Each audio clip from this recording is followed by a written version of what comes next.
hello. We can start off with some intros. I'll kick it off. I'm Kaylei. I'm head of BD and growth at Union. Think that's about it. You need to know. I'll pass it on. Zaki. I'm an NFT influencer. My name's Noah. I'm one of the co-founders and CEO of NodeKit. Hey, I'm Connor, the co-founder of Enso. Hey, I'm Elias, co-founder of Kakarot. Alrighty. Okay, we're gonna start with the first question, a little broad, so y'all can take it wherever you want. But how have you guys seen MEV as a whole evolve from whenever you guys first started crypto? All right, I can go first. I've been in crypto since 2013. In 2013, I was thinking about MEV, maybe like 2013, 2014. So then we went like 2014, 2015, 2016, 2017, 2018, 2019, and no one was doing any MEV. And we were like, is anyone ever going to do this? Is this ever going to happen? And then 2020, it like started with just like one Ethereum miner started doing some MEV stuff, and then it was like an avalanche, and then there was MEV everywhere, and then no one could stop talking about anything else, and then it became like the MEV mind virus. So I don't know what that tells you about the industry, but that's been my experience. I think the way that I've seen it evolve is it's become more and more concentrated since I got into it. I would say that I got in more heavily like researching MEV in 2020. So I've just seen it become more and more concentrated, and it seems like You were part of the avalanche. Yeah. But I would say it's just become more and more concentrated over time. And I think that will only increase. I think that we're more so going to see more institutional capital come back on chain, because we're still not seeing like traditional firms necessarily. We're seeing, well, there's one or two. But we're not seeing as many traditional firms come back into crypto for trading yet. I think with this cycle, we will. Yeah, I got into Ethereum in 2016. The first kind of MEV was listening to influencer videos that were being posted on YouTube, parsing them and buying those tokens. That was kind of the first ever MEV that wasn't on-chain. In terms of like arbitrage trading, you were able to do this in 2018 and so forth, 2019. You're making 150, 200 a day, right? The alpha was not understanding MEV, your alpha was understanding solidity, right? Now that's changed a lot because now you're professionalized teams. Where do I see MEV going? You know, I think the biggest alpha for MEV is if you see a new chain is launching, go there. Right, day one, you need to have everything ready, you need to be there on the test nets, and then just rinse the whole chain for a couple of weeks and then rotate, right? If you're trying to compete on mainnet, good luck, right? BSC, good luck. But new chains, rinse it for a couple of weeks and then move on. I joined crypto in 2020, and also I was never too close to MEV realms, except when it like touches ZK. The only thing I saw is, it's a bit different, is I saw there was an era where people were including the, MEV in their pitch deck as a revenue stream, because there was like a few months where everyone was like, oh, transactions fees are dead, they're going to zero in like less than a month, everyone's going to do MEV. And now I think we're rethinking it a bit. I remember Zaki was saying MEV on Solana is not sustainable, so it's not a long-term thing. And there's the MEV that you want to give to the people, the MEV that you never want to happen from everything being public. But yeah, so now people are not really using MEV anymore as a sales pitch deck. They're using congestion fees, I guess, like Base or something else. Why is Solana MEV not feasible? Well, more I was saying that like, so the argument for tokens is that like some staking token is like some sort of long-term right to MEV. And this is like a thesis that seems to be mostly like not true in the long run. Like in the immediate term, they're having a staking token can be like inferred as like be a right. Like a staking token translates to being part of the block proposer monopoly, and like then like you can have a market structure where that turns into a right to some of the MEV, to some revenue from the MEV. But in the long run, we would expect that like the winning applications will internalize all of their MEV. Okay. Makes sense. All right, so, and I agree completely with like the concentration and the avalanche that has happened with MEV even in the past, like, honestly, like even year. But when you factor in like FHE, ZKPs, how do you guys see that even evolving the landscape even more from like MEV resistance perspective, but also like intent-based systems? I think it's still MEV because if, regardless of it's intent-based or something like a decentralized like prover set, if there's a way you can do latency races, then there's some value to be extracted by being first and learning of the first thing and trading off that information first. And there's always going to exist like some kind of MEV as a result of just like price discovery. And if there's an advantage to be first, somebody's going to try and take it. So my view on this is that it's actually like a much more complicated and nuanced question than most people, I think, realize. Because we've only seen a couple of market structures ever emerge so far, and we don't actually know what will happen in the medium long run. So Ethereum on the L1 layer has like evolved this like very sophisticated market structure in which you have this like builder and relayer community. You have order flow auctions that like the large wallets operate in. In Solana land, you have a similar but not the same like market structure. You have like the dominance of Jito, which provides like a MEV, but like you have like some amount of social censorship against certain kinds of MEV extraction. So the question really is like if as you introduce like a more complex multi-chain world, what market structure will emerge? And I think right now we're actually kind of in this state that is mostly dominated by the fact that like that avalanche has not translated into like you have like a very robust MEV universe with lots of market participants in Ethereum L1. You have a growing marketplace on Solana. And then like for everything else that's cross-chain, you have almost nothing. Like building, like one of the biggest constraints that seems to be in the industry is just that like operational complexity, for, like the dominant cost for solvers is not cost of capital. The dominant cost for solvers is the cost of operations. The cost of like operating software, interacting with all these different chains, all these different protocols, all these different RPCs.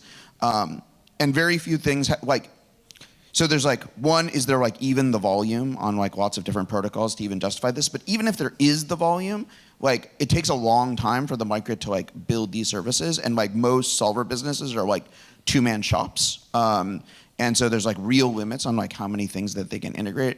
And so I think we just like don't know how this evolves as order flow grows.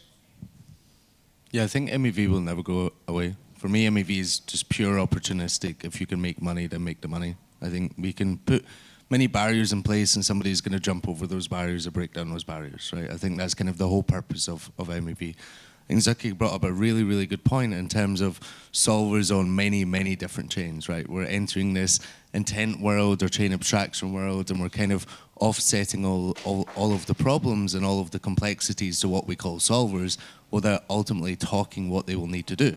They'll need to integrate every single chain, understand every single protocol, do inventory management if they would like to on many different chains. And where's the profitability model on that in a world of that, right? If we look at the current solver models on Cowswap, Uniswap X, One is Fusion, many, many more, these solvers are burning cash. People aren't making that much money, right? People would envision these guys, if they're ex-searchers, they would be making a couple of mil a month. It's not happening. Most of these solver teams aren't even break even, because the whole solver model is incentivizing people to go to the lowest point of return, i.e. you say you can get 3K, I say I can get 3.011, stuff like this, and ultimately some people will even lose money on a trade of their own balance sheet just to get that order flow, right? So it's getting into this weird world of how, not realistic is it, because it is realistic, but how tangible is it for the future of like reliability? Because I see a lot of solver teams are just dropping off now, right? All the guys that were around for like a year and a half, they're now just saying, yeah, we're stopping solving. We're just going to do something else now, because there's no profitability inside of it. Bit off topic, but yeah. I'm not sure I have a take on this. Maybe just, you mentioned ZK. Probably, I mean, Dark Pools, I think, released on Arbitrum Renegade, I think it's called. isn't that supposed to reduce at least the MEV of sandwich attacks and so on and so forth that you would get today on Solana? Because you said there's... What? There's not enough volume to say yet. Okay. I would say that like dark pools in general and any like privacy-based trading solutions, like I'm very excited for them. I think that they're like a great opportunity. Like we have like Penumbra on Cosmos and Renegade on Arbitrum, but there hasn't really been enough volume traded through either of those systems yet to really dictate whether or not that they are like the future of trading privately, or whether they're just another project that is really exciting but might not get the same volumes. So. Yeah, I mean, I think the like lesson has been a very inefficient market structure on Solana has been had incredible growth, and like we asked the question of like, oh, like I have built this fancy new like MEV mitigating like intent-based DEX thing, and it's like cool. Everyone is trading on Uniswap V2 style X times Y equals K pools on Radium, and it's like cool. Well, are we sure there's adoption for this? I will do a shout out. Titan Dex, they're launching in a couple of weeks, competitor to Jupiter, so you don't need to just use Jupiter as an aggregator on Solana. Alrighty. Yeah, actually, Connor, what you said of like MEV will never go away, but the profitability is getting smaller and smaller. Yeah. You obviously like this solver world comes with the idea of intents getting users better pricing and also like MEV being on behalf of users, but what is y'all's take on MEV becoming an opportunity for users, especially when it comes into like profitability? Yeah, I mean, for users, it's great, right? They get better rates of intents. Solvers are then competing with each other. They'll be doing MEV. They'll be trying to front run each other, back run, sandwich. I mean, it's the best game for the users ultimately. But the participants of that game, that's questionable. The long term of them, not really too sure, right? I think we need solvers. Do I see solvers becoming more generalist? No. Do I see solvers going a lot more specialized and maybe verbose actions, like, for example, leverage or NFT purchasing or, I don't know, like LSTs and LRTs, and just specializing on that route or that execution and then monetizing on that. And then if somebody enters that, then they shift and so forth. So yeah, I see for users, they get the better user experience because they get better rates. They can go to one interface to then access the whole chain and all the chains through one place. But again, how realistic is it in the long term for profitability? Yeah, I think that one thing that's like undersaid a lot of times is that people forget that solvers, a lot of them come from the market making side, and that they will operate at zero if they know that they can operate and lose money for 6 months, and then the rest of the competition falls out. So I think that designing these systems to be more sustainable long term, even if the users do have to suffer in the short term, makes a lot of sense for our industry, because we cannot necessarily rely on purely just incentives forever, because if these businesses fall out and we end up with just one market maker that's fulfilling every single request for every single person, then we're no better than traditional finance and Robinhood feeding orders to Citadel. Yeah, I think that there's a big trade-off space that we as an industry need to like. So, you know, we've had these like multiple cycles. Like crypto has been this like you write like software infrastructure, and then like the market participants show up. So like you create the mining game, and then like $10 billion of mining physical infrastructure like appears. You create the validator, like the proof of stake validator game. Lots of validator companies show up. You create the MEV game, and lots of different searchers show up. But we have like a flip side problem, which is you need to have multiple market participants just for liveness, right? Like it's like really bad if, you know, there's only one market participant and, you know, they have some like business issue, like some software fault, something, and then like no one's, like the entire service becomes unusable. It's really bad for any sort of application. So I think that like this is going to be like a real tension in the intent space as we start to try and like mature the market structure, which is like how can the applications, the interfaces sort of who are really strongly incentivized to maintain liveness focus on incentivizing multiple market participants. I think a lot of protocols like start with either like a closely affiliated or like internally incubated solver, but then want to diversify the population of solvers, but like find it to be very tricky. Yeah, I was on panel yesterday with CowSwap and Propeller Heads, and the topic came up was how many solvers is a good amount of solvers, and they haven't defined this just yet. Yeah, CowSwap, Felix was saying, we have 25 solvers, and right now we're very happy. We see that we are not, let's say, missing any type of the market, like different types of actions. We have no downtime. We're giving really good rates. And one of the questions was, do we need 500 solvers by next year? And everyone on the panel said no. If we have very good network participants, like 3 or 4 within particular actions, and we have some redundancy, maybe that is enough. Some other people view it as, let's have a couple of hundred, and that's better. But there is tooling now that people are creating that anyone can build their own solver, right? I personally think, okay, it's a nice idea, but they're not going to be competitive. Like, they're not going to get any order flow. They're basically just like a 10-step down the food chain of maybe we can fall back on them, and if we fall back, we're losing 90% of our funds, right? So yeah, it's an interesting dynamic. I mean, I was talking to one like relatively large CowSwap solver who was doing we do like a very large percentage of all CowSwap volume. Copium? Someone else, and they were like, we make like $3K a month from a profit, right? Yeah. Like it's a challenging thing, especially if like we need to be in a place where like the increasing the efficiency of the market increases the order flow.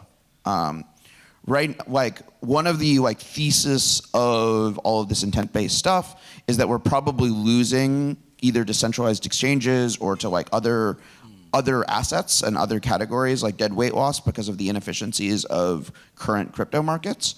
But like in practice, this has mostly not been true. Actually, I have a question to follow up on this. And because like I see what you're saying definitely, Connor, as far as like how many solvers do we need for there to be like competitive market while also creating order flow and profitability, but then also like so many people will just out time the market and make nothing to then just get concentration.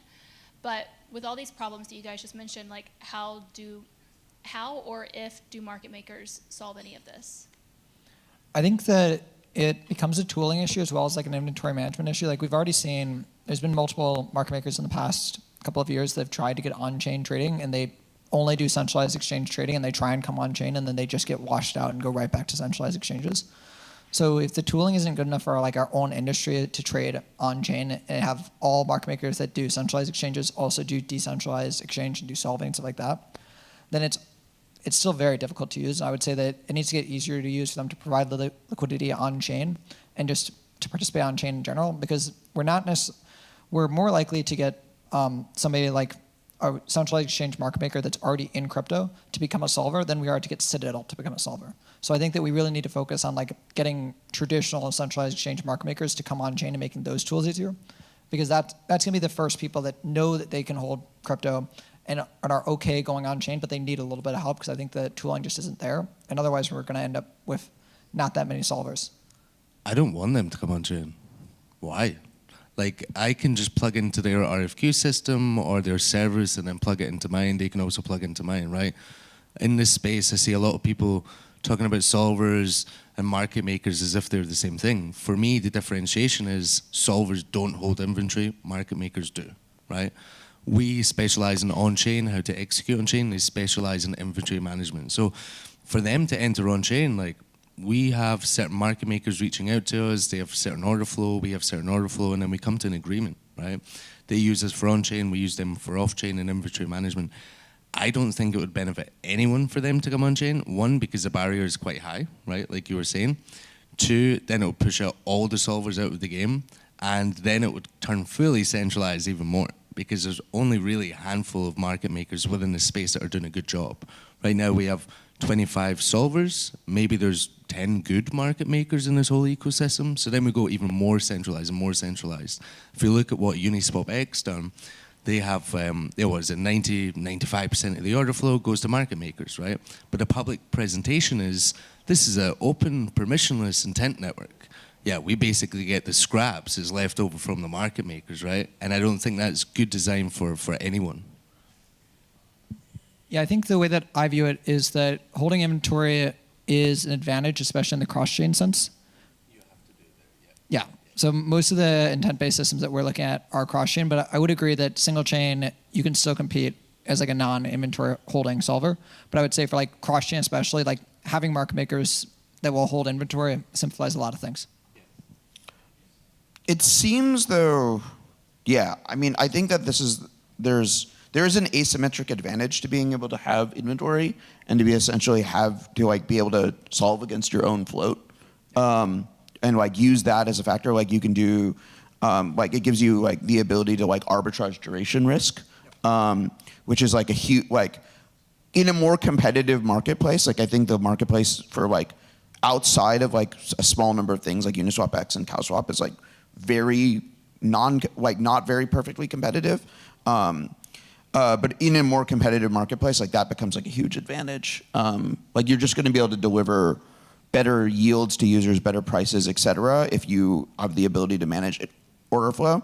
I think the problem that like the reason why people have wanted, because they see how undercapitalized like all of the like mom and pop like two-person shop solvers are, and they're like, well, it would be nice if we were like dealing with like an enterprise rather than just like the small business. But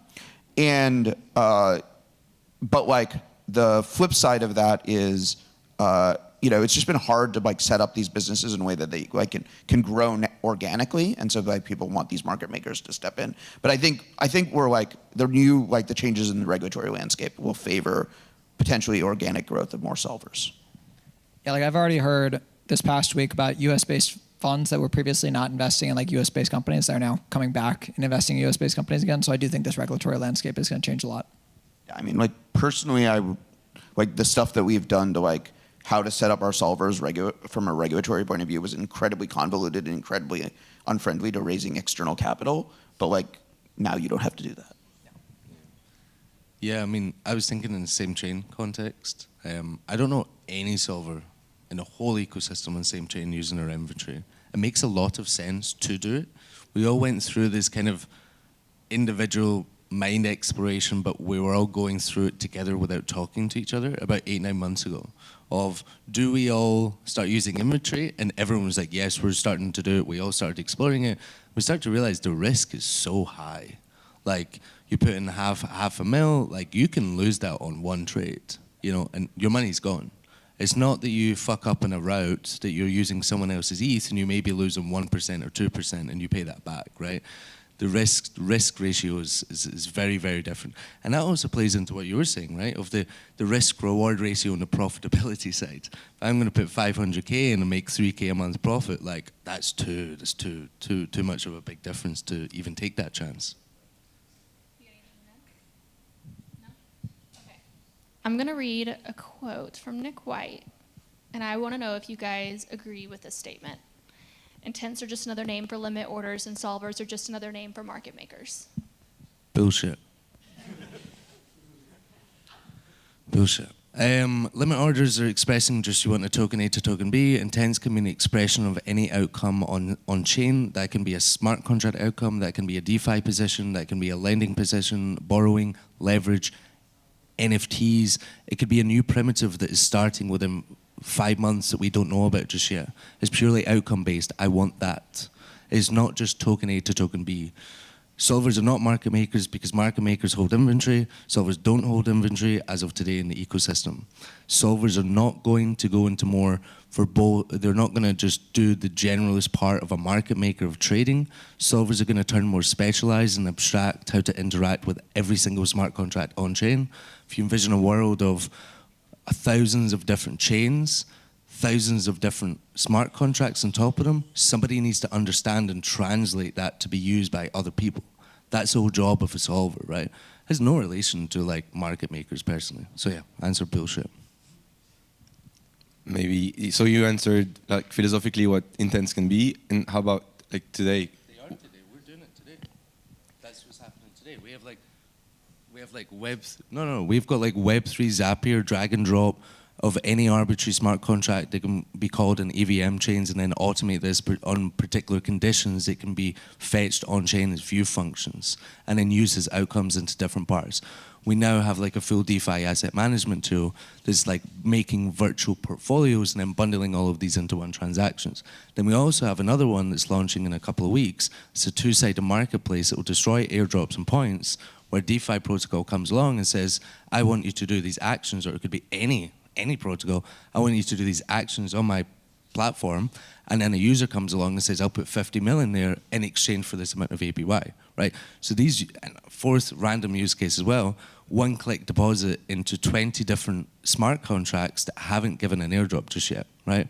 We've got like 60 projects using us, and these are very different use cases, and they're not related to trading. But wouldn't you say that like 95% of current usage of intents is I want from token A to token B take a route? Sure, and that's the problem of the ecosystem. We've not had a thought leader to push the difference of different types of intents that can be done. People that are in that position, they've not launched, right? That's kind of the challenge, and we've had people like Uniswap X, CowSwap, Across, purely in like token-based trading.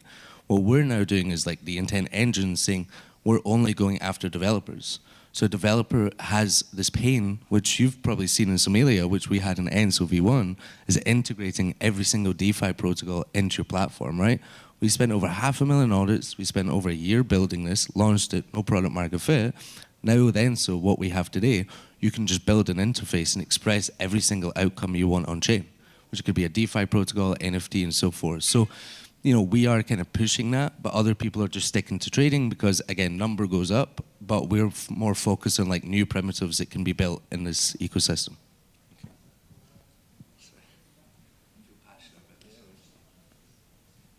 You got anything? No? Alrighty. Well, that's actually kind of great because we're right at time. So, all right. Thanks, guys.